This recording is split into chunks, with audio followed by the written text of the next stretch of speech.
Mesdames, Messieurs, bonjour. Je m'appelle Caroline Gino. Je suis coprésidente du regroupement étudiant franco-ontarien. Je suis également étudiante universitaire au premier cycle. Il me fait plaisir de vous présenter mes collègues, Marie-Ève Chartrand, présidente de la Fédération de la jeunesse franco-ontarienne, la FESFO, Geneviève Latour, également coprésidente du regroupement étudiant franco-ontarien, le REFO, et Denis Vaillancourt, président de l'Assemblée de la francophonie de l'Ontario. Aujourd'hui, nous nous présentons devant vous pour un moment fort important pour la communauté franco-ontarienne. Il s'agit d'un moment pendant lequel on pose la question du développement de l'Ontario français et de sa viabilité à long terme comme société minoritaire en cette province et ce pays. Comme certains d'entre vous le savez bien, les États généraux sur le postsecondaire en Ontario français ont entrepris à l'automne 2013 une large consultation qui a rassemblé plus d'1 millier de franco-ontariens et franco-ontariennes de divers horizons, origines et âges dans une dizaine de villes pour faire le point sur l'état du postsecondaire en français dans la province. Si on y a constaté de grandes réussites dans le développement des programmes en français et, par conséquent, au niveau de la scolarisation croissante des franco-ontariens, les gens ont également constaté des failles importantes dans ce régime, dont principalement le faible accès dans l'offre de programmes en français, qui se situe toujours à près de 20 %, mais aussi les conséquences de l'absence d'une université de langue française indépendante en Ontario. La communauté franco-ontarienne, en se fondant sur le succès de ses collèges et de ses conseils scolaires, a réclamé haut et fort qu'on atteigne une complétude institutionnelle en éducation franco-ontarienne et que l'on mette sur pied une université de langue française gérée par et pour les francophones de l'Ontario. Pour rassembler ces riches discussions qui se sont tenues aux 4 coins de la province, nous avons rédigé 2 rapports. Le premier, qui a été publié en septembre dernier, propose une synthèse des consultations régionales et jeunesse tenues à l'automne 2013. Le second, que nous rendons public aujourd'hui, fait état des réflexions ayant eu lieu dans le cadre du sommet provincial des États généraux, tenu du 3 au 5 octobre dernier, ici à Toronto. Nous proposons aujourd'hui de procéder en 3 temps. D'abord, il suffit de vous partager les grands constats du sommet provincial tenu en octobre dernier. Ensuite, nous vous présenterons la raison d'être de cette revendication pour une université franco-ontarienne, pour terminer avec une demande à l'honorable Kathleen Wynne, première ministre de l'Ontario, d'enclencher le processus pour la mise sur pied d'une université de langue française en Ontario. J'invite donc Mme Marie-Ève Chartrand à prendre la parole. Bonjour à toutes et à tous. Je me nomme Marie-Ève Chartrand et je suis la présidente de la Fédération de la jeunesse franco-ontarienne. Je suis également élève en 12e année. Comme vous le lirez bientôt, le rapport du sommet provincial des États généraux dégage 4 grands constats qui ont largement fait consensus chez les participants.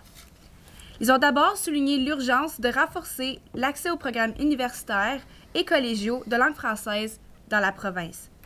Comme nous l'ont appris de nombreuses études d'académiciens et du ministère de la Formation des collèges et universités, ce ne sont que la moitié des diplômés des écoles secondaires franco-ontariennes qui poursuivent leurs études dans un établissement francophone ou bilingue en Ontario.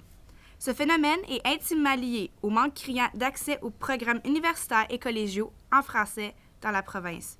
En fait, environ 20 % des programmes postsecondaires offerts en anglais sont aussi offerts en français. Les besoins sont les plus criants ici, dans le Grand Toronto, mais aussi dans le Sud-Ouest, où il y a une importante population de diplômés des écoles secondaires franco-ontariennes qui n'ont pas accès à une programmation postsecondaire en français. De plus, la communauté souhaite augmenter l'offre des cours et de programmes en français dans l'Est, mais aussi dans le Moyen-Nord et le Grand Nord, où un exode important pourrait être contrecarré par des programmes additionnels. D'autres incitatifs, comme une aide financière bonifiée, des résidences subventionnées, une vie culturelle en langue française et des stages rémunérés en français en cours d'études, ont été vus comme une partie intégrante de cette discussion sur l'accès aux études postsecondaires pour les francophones de l'Ontario. Deuxièmement, les participants du sommet ont souligné la nécessité d'actualiser la stratégie provinciale de rétention de jeunes des écoles secondaires franco-ontariennes dans leur transition vers le postsecondaire en français. Vu le nombre important de nos jeunes qui ne poursuivent pas leurs études postsecondaires en français, cette démarche visera à améliorer la promotion des programmes en français en rehaussant les perceptions du public à leur égard, mais aussi en augmentant la qualité des renseignements disponibles aux orienteurs, aux enseignantes et aux parents. En dernier lieu, la communauté franco-ontarienne souhaite obtenir la gouvernance universitaire par et pour les franco-ontariens et franco-ontariennes. Autrement dit, elle souhaite voir à l'établissement d'une institution qui lui est destinée et dont elle gère les leviers. Cette gouvernance universitaire ne pourra pas s'en tenir uniquement à une gestion consultative des programmes, mais elle devra aussi s'étendre à l'administration, aux finances, à la vie étudiante, aux activités académiques, à la recherche et aux installations physiques. Une université faite sur mesure pour l'Ontario français, centrée sur la transmission et la création de savoir, formera des travailleurs, des penseurs, des créateurs et des citoyens et citoyennes pouvant contribuer au rayonnement de l'Ontario français et de la province en entier. Cet établissement devra offrir une formation de qualité, constituer un milieu de vie sociale en français et offrir un appui linguistique particulier aux étudiants issus de milieux minoritaires. Majoritaire ou minoritaire, toute société digne de ce nom ne peut être privée d'une institution aussi centrale à l'avancement de la connaissance et au développement humain. L'Ontario français est privé d'une université autonome qui contribuerait significativement à son habilitation et à son épanouissement. J'invite maintenant mon collègue, Denis Vaillancourt, à partager la raison d'être de cette revendication. Messieurs, dames, bonjour. Mon nom est Denis Vaillancourt, je suis le président de l'Assemblée de la francophonie de l'Ontario. Et je suis ici avec les jeunes universitaires et étudiants du secondaire parce que, comme eux, j'ose croire dans leur potentiel. Tout au cours du processus de consultation des États généraux, il est devenu expressément clair que la communauté franco-ontarienne est prête à passer à une prochaine étape de son développement. Une étape qu'elle attend depuis longtemps d'ailleurs. Elle souhaite atteindre une complétude institutionnelle dans le secteur de l'éducation en mettant sur pied sa propre université de langue française, une institution qu'elle gouvernera de la base au sommet, une institution dont les murs respirent ce que nous sommes.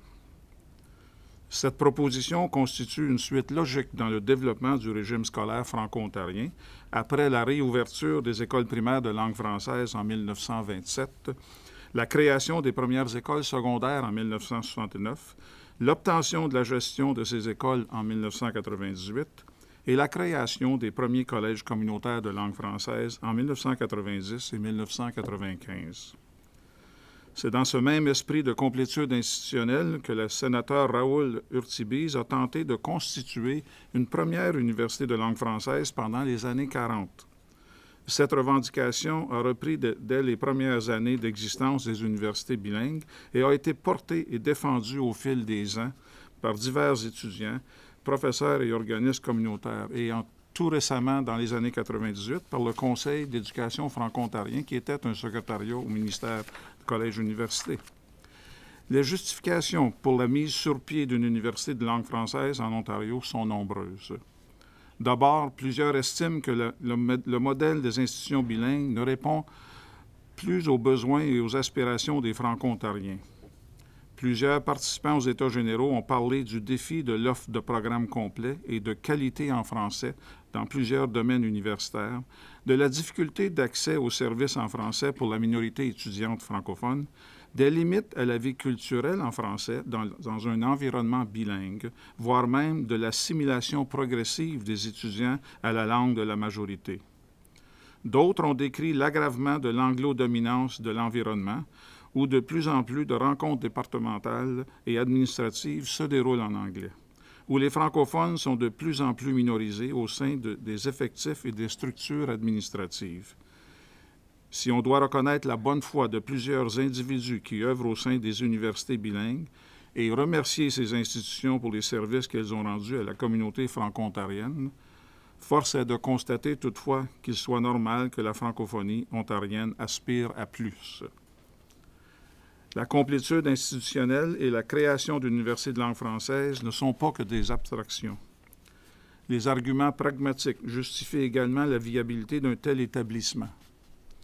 Les 611 500 francophones, sans compter les 1,4 million Ontariens et Ontariennes capables de s'exprimer en français, constituent en 2015 un bassin démographique non négligeable. L'Ontario a d'ailleurs la plus importante population francophone hors Québec en Amérique du Nord. Avec ses 100 000 jeunes inscrits dans les 450 écoles de langue française de la province, sans compter les 175 000 élèves des écoles d'immersion, il ne semble plus avoir de doute sur la viabilité économique et démographique d'une université française. Alors que plusieurs doutaient du succès des établissements scolaires de langue française au moment de leur création, qui aujourd'hui remet en question les 12 conseils scolaires et les 2 collèges francophones. Ces établissements se dotent aujourd'hui d'une réputation enviable et tout indique qu'une institution universitaire indépendante de langue française ne serait... J'ai perdu ma ligne. D'une institution universitaire indépendante de langue française ne serait pas en mesure de connaître un essor comparable. Non, non seulement serait-elle un pilier pour la dualité linguistique et culturelle au Canada, elle est nécessaire à la pérennité et au rayonnement de la société franco-ontarienne. De fait, en cette période de relance économique, la création d'une université de langue française amènera un avantage économique clair pour la compétitivité globale de l'Ontario. Comme le démontrent des études, notamment celle du Conference Board du Canada, l'investissement des gouvernements dans le bilinguisme, et notamment au Québec et au Nouveau-Brunswick, dans le bilinguisme de leur population, l'accès des provinces au marché étranger et mène à des retombées économiques supplémentaires pouvant atteindre plusieurs milliards de dollars. Il s'agit enfin d'une question de justice. Les minorités linguistiques au pays ont d'ailleurs accès à des universités autonomes, et ce depuis le 19e siècle dans certains cas. Pensons notamment aux 250 000 Acadiens du Nouveau-Brunswick qui ont l'Université de Moncton, aux 50 000 Franco-Manitobains qui ont l'Université de Saint-Boniface et aux 600 000 Anglo-Québécois, soit une population semblable à celle des Franco-Ontariens, qui ont 3 universités de langue anglaise, soit McGill, Concordia et Bishop. L'Ontario français est une société minoritaire qui compte à son effectif des gens débrouillards, talentueux et compétents. Il n'y a pas de doute qu'il soit en mesure de contribuer pleinement à la recherche, à l'innovation et au rayonnement dont a besoin cette province. Au moment où nous nous apprêtons à souligner le 400e anniversaire de la présence française en Ontario, mais aussi où nous constatons que l'assimilation demeure un défi important pour notre communauté, nous demandons à notre gouvernement de saisir avec nous cette occasion de bâtir un établissement du 21e siècle qui sera un lieu de recherche, d'innovation et de rayonnement pour tous les Ontariens et les Ontariennes d'expression française, qu'ils soient nouvellement arrivés ou installés depuis des générations. Je passe la parole à Geneviève, la coprésidente du REFO. Cher public, je m'appelle Geneviève Latour, j'étudie au niveau collégial présentement et je suis également coprésidente du REFO. Entourée de nos partenaires, nous, représentantes et représentants du regroupement étudiant franco-ontarien, de la Fédération de la jeunesse franco-ontarienne et de l'Assemblée de la francophonie de l'Ontario, au nom de la communauté franco-ontarienne, demandons à la première ministre de l'Ontario, l'honorable Kathleen Wynne, de s'engager envers la mise sur pied d'une nouvelle université de langue française en Ontario. Comme première étape de ce processus de mise en œuvre, nous lui demandons de nommer, d'ici la fin de la prochaine session parlementaire, un conseil des gouverneurs transitoire chargé d'assurer l'ouverture de cette université d'ici les 3 prochaines années.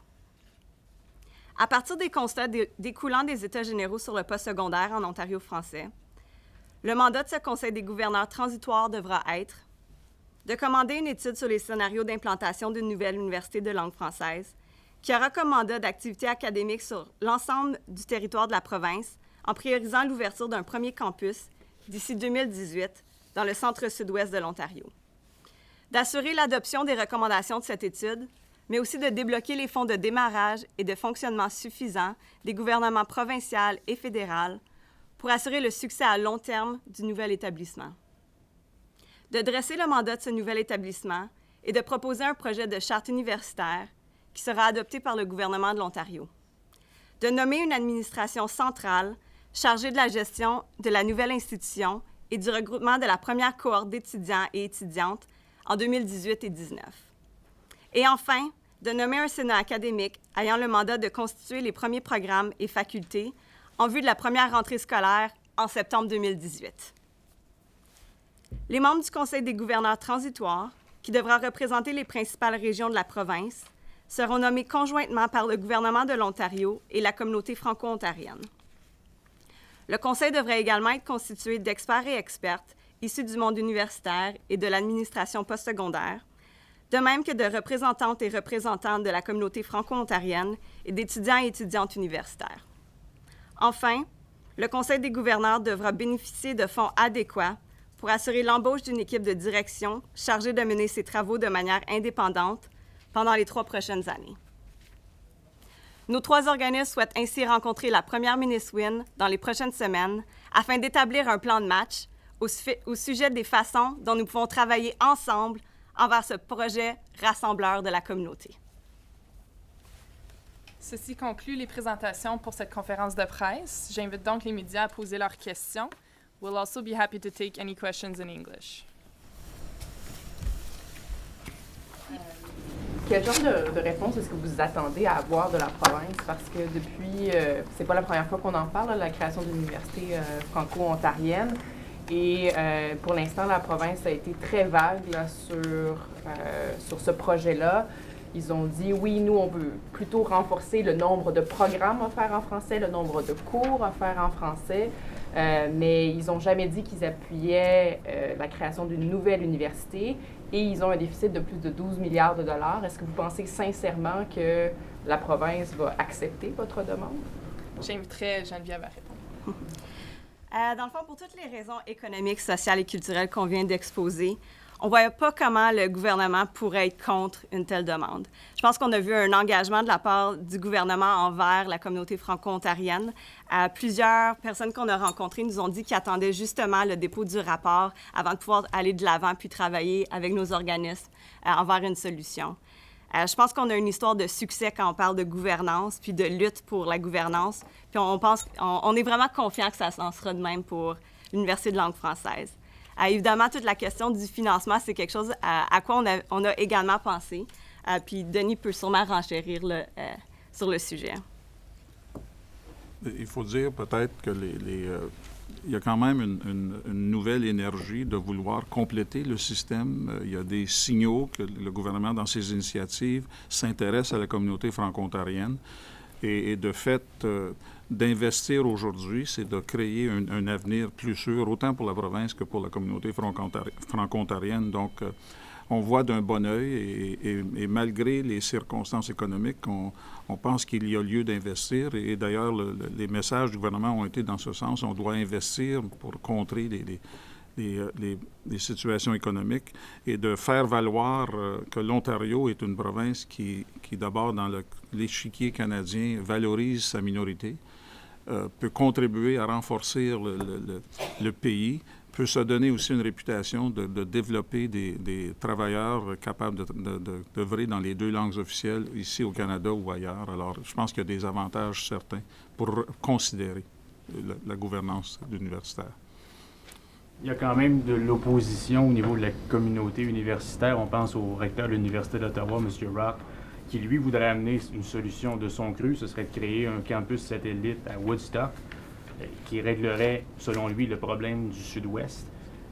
Votre projet vient carrément proposer une nouvelle université dans le Sud-Ouest. Pour commencer, comment on va réconcilier ces 2 visions-là? Pour nous, la communauté a été claire pendant nos consultations. On souhaite la gouvernance par et pour les francophones au niveau universitaire. Je pense qu'on a également priorisé la région du centre-sud-ouest, puis c'est le Grand Toronto qui a été visé à cause de sa démographie. On croit que d'ici les prochaines années, plus de la moitié de la population franco-ontarienne ou d'expression française en Ontario y vivra.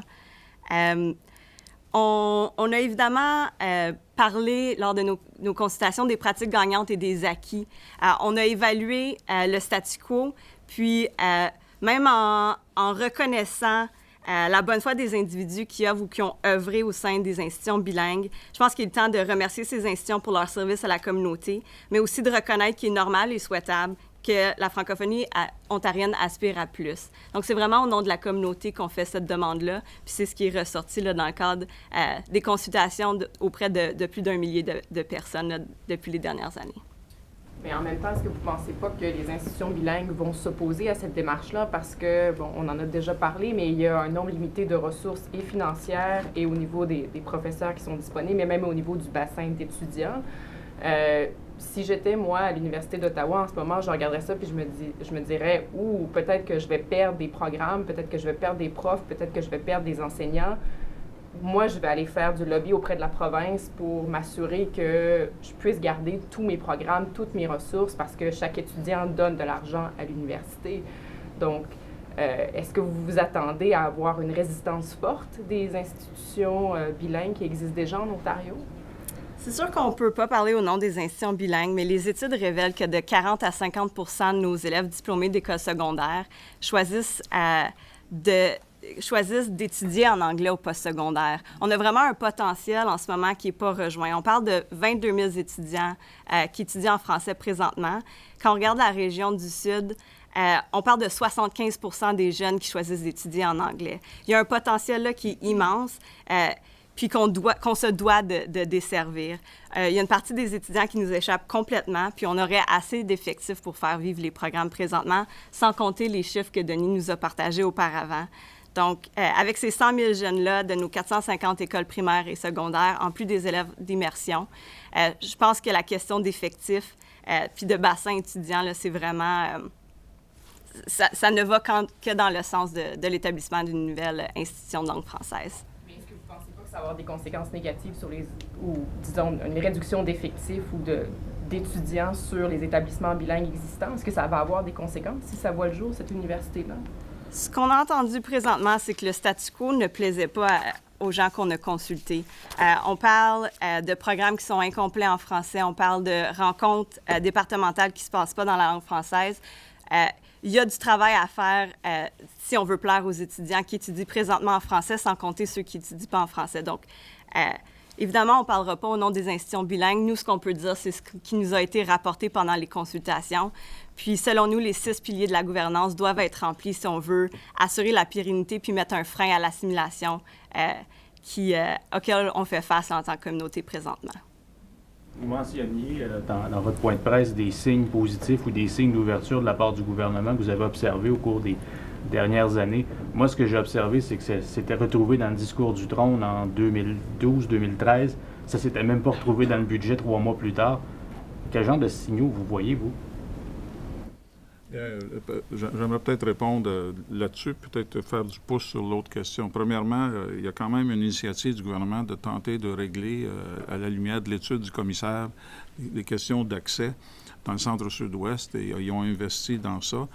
Et c'est ça que je pense, le propos qu'on dit, c'est une occasion favorable de créer une institution pour répondre à ça. Il y a une occasion là. Et si on regarde le passé de l'éducation française en Ontario, les discours des institutions bilingues à l'époque, quand on a demandé nos écoles secondaires de langue française, étaient les mêmes. Et quand on a demandé nos collèges, c'était les mêmes. Et on a trouvé les solutions comme communauté et comme société pour s'accommoder et tirer meilleur profit de ce qui existe. Et nécessairement, dans une gestion ou dans un nouvel établissement, il y aura du déplacement d'élèves, il y aura de l'accueil d'élèves qu'on n'accueille pas dans le moment, par contre. Des gens qui ne sont pas dans le réseau parce que c'est pas proche. Alors, la notion qu'on a entendue dans les États généraux et le concept de privilégier le centre-sud-ouest, il y a plusieurs étudiants. Donc, il y a des bassins qui permettent de dire qu'on aura une viabilité de programme et qu'on pourra assurer le développement et le potentiel de ces programmes-là. Quel sera le rôle de Glendon dans votre projet? Ou quel est le rôle de Glendon si votre projet existe déjà? Dans le fond, ce qu'on propose, ce qu'on demande à la première ministre, c'est de mettre sur pied un conseil des gouverneurs transitoire qui pourra partir des rapports de nos consultations, du rapport qu'on dépose aujourd'hui, pour connaître l'opinion de la communauté et voir les façons de mettre sur pied cette vision qu'a la communauté d'avoir la gouvernance au niveau universitaire. je pense que Marie-Ève peut nous parler au niveau de la qualité puis de la réputation qu'on recherche, puis au niveau de ce que les étudiants, peut-être les élèves du secondaire recherchent dans cette institution-là.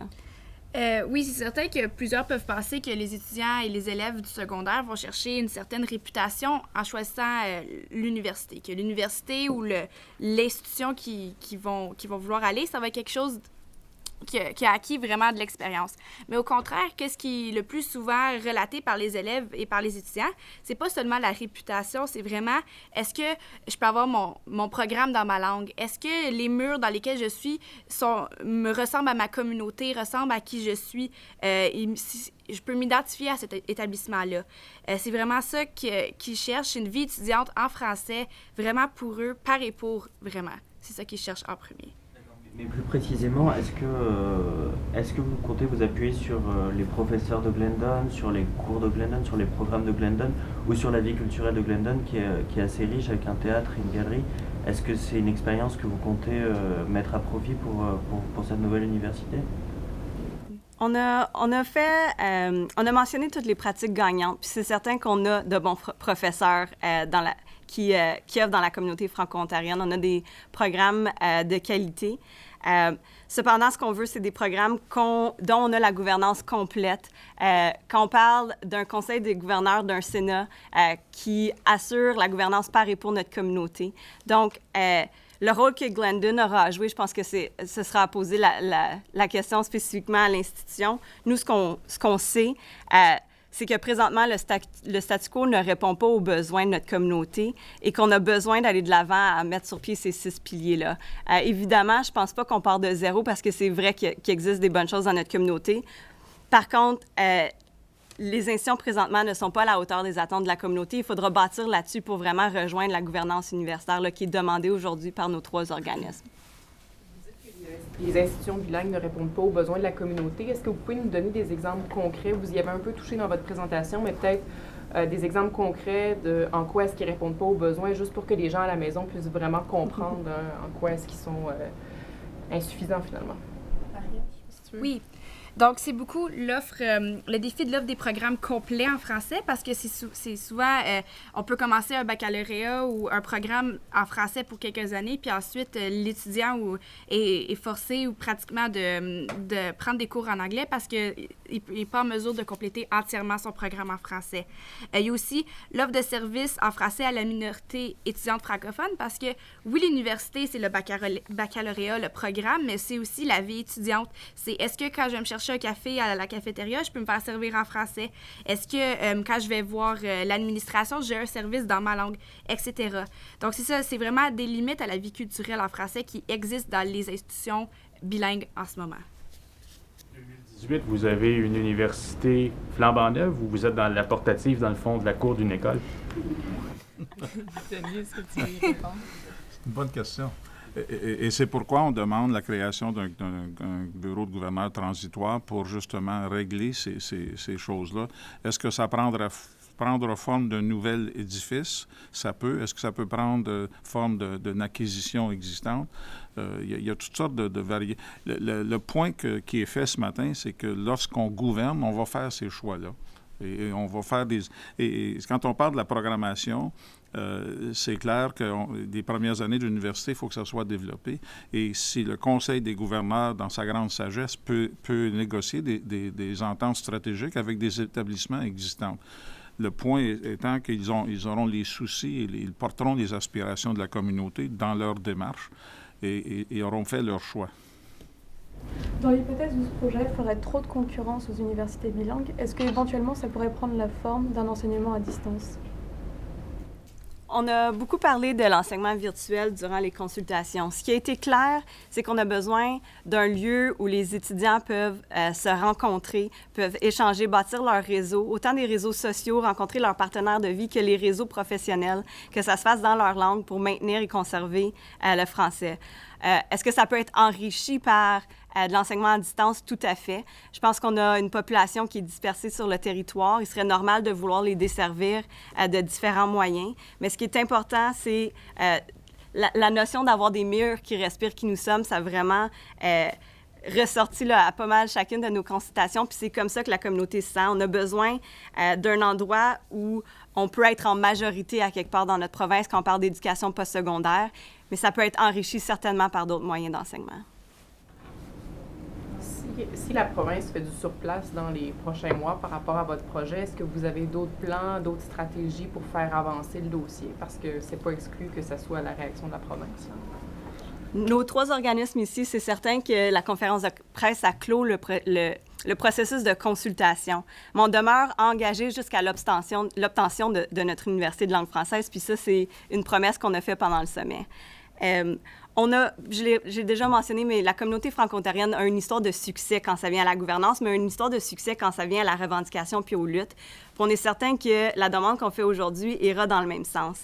On est prêt, évidemment, d'aller jusqu'au bout.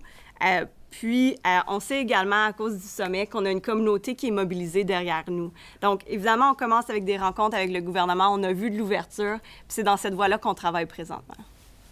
Je pense qu'on aurait le temps pour une dernière question. Parfait. Donc, merci beaucoup pour votre présence aujourd'hui.